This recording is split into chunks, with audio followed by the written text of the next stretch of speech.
Hello ဒီညတော့သမီးအလက်မလေး Rose ပေါ့နော်သူ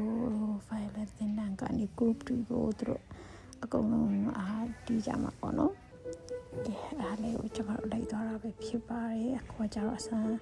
လေ့ကျင့်တာပေါ့ကျွန်တော်အစမ်းလေ့ကျင့်အင်္ဂါနေ့မှာဆရာမခေါ်တဲ့နေရာမှာကျွန်တော်တို့တော့မေးသွားတယ်ခေကြတော့သူတကယ်တီးမှာပေါ့နော်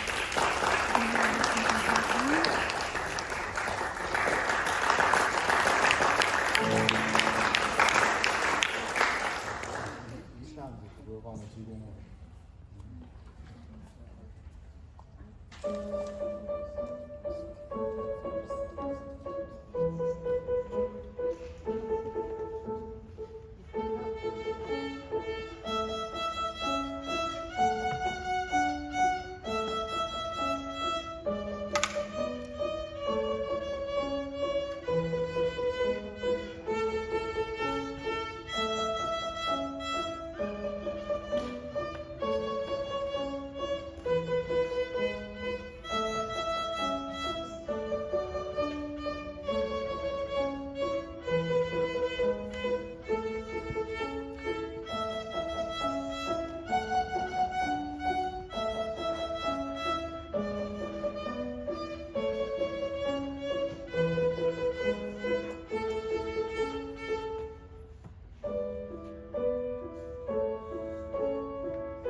ဆိုကျွန်တော်တို့ဒီတစ်ခါလေးတွေ့ဖို့ပဲ